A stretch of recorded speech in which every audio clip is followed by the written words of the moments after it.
I was born right here in Salt City, North Carolina. The first time I ever had sex, I got pregnant. Um, I went through 9 months by myself.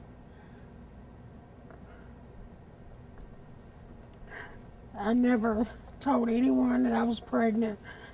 I had the baby alone in the same house I live in today. Um, I never seen the baby. I don't know what happened to it. My parents, I think, my father, which is deceased now, got rid of the baby. My sister told me that I started doing crazy things after that, like sneaking out the house at night and coming back in before my mom and daddy woke up. And they eventually, of course, caught me.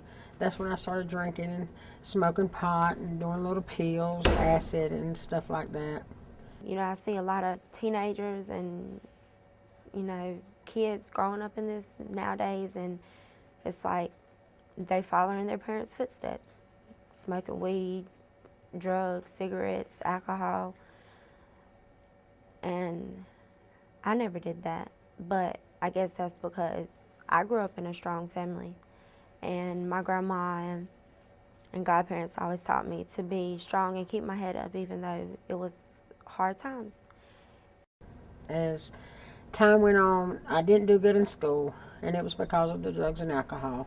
As time went on, I started getting in trouble with the law. I got locked up several times for things like assault charges and breaking and entering and larceny and stuff like that. And I know today that all this was because of drugs, because I wouldn't have never done it. Even though I didn't pick up drugs or alcohol, you know, I found other ways to release my anger that I felt and the pain that I felt. And that was picking on people or fighting. I went to prison the first time when I was 16, and I had to be tough in there. I had to beat somebody that I wasn't. I thought going to prison was cool then because I was from this little small town. But anyway, I got out. I promised my family I would never go back to prison. I would never do anything wrong again. I wouldn't drink, wouldn't smoke, reefer. You know, and at this time, my life really had took off. You know, I met all kinds of people in prison that I got phone numbers and addresses from that I got out and got with them, and we done a lot of crazy stuff. Back then, it wasn't the heavier drugs, it was marijuana. And marijuana is a drug. It led me to the more stronger stuff later on in my life. And it wasn't 4 or 5 months later, I was back in prison again for the same thing. After many years of not thinking I could have a kid, I got pregnant with Brittany. Brittany is my daughter.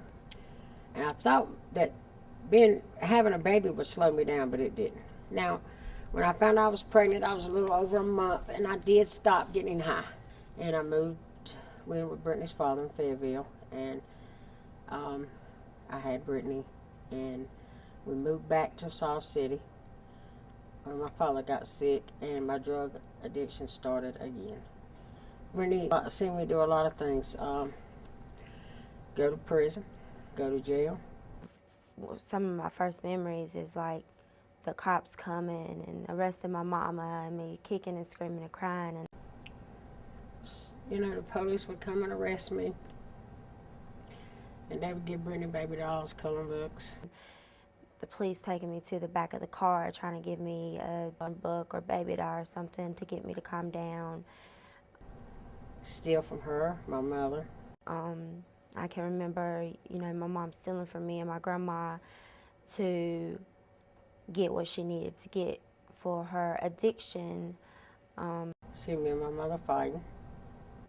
I can remember her and my grandma getting into arguments and fights. But my drug addiction went on. You know, it didn't matter nothing about where Brittany was doing until I ran out of money and ran out of drugs. And I'd call and bring my kid home. They'd bring her home, and my mama had to take care of her until I got ready to leave again. You know, I can remember how she would come home and call my godparents and tell them, you know, bring me home now. And then when she got tired, she would take me back down there and drop me off, and I would see her a couple of days, maybe a week later. And I got in trouble again, went back to prison again. Brittany was a little small, probably 6, 7 maybe. And this time I went into a treatment facility, a prison treatment facility, after I left processing. And Brittany would have to come up there and see me on Sunday. She didn't have to, but the people that she was staying with would bring her to see me. June Carroll, she would always take me to go see my mama. Every time when we would get ready to leave, she would always tell me, you know, Brittany, don't look back. And I would always look back because I was hard-headed. And I cried the whole way home until I went to sleep. It was hard just going in and out of the jails, seeing her, not knowing when I was going to see her again or if I was going to see her again. And I just knew that if I could just get one more chance, that I was going to do things different. And when I got here, my first year here was awful. And I didn't, you know, I've seen videos where I had gotten into fights and how I acted, and I didn't like it. I got out, and, you know, every day's not been a good day. Me and Brittany still have hard days. We still struggle some days. But, you know, I made a decision that she was going to live different.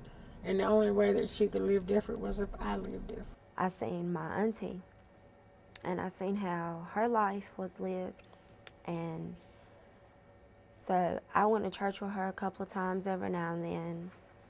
And then finally, last year, in February 24th, dedicated my life. My life is so different today. I have a home, I pay my bills, and that's hard today. I have a car. My baby does good in school. And that was one thing I always wanted, was her to do good in school, and she does. It's been a hard, long road, but we're doing okay today. You know, and I told her the other day, I remember, I said, you know, I don't know what life holds for us, Brittany, but whatever it is, are you going to be able to handle it? She said, sure. Stay strong. Keep your head up. Peer pressure can be something, but you can say no. I have for 16 years. Just because your friends do it, your family does it, don't mean that you got to. Just be strong, set your goals, and go for it.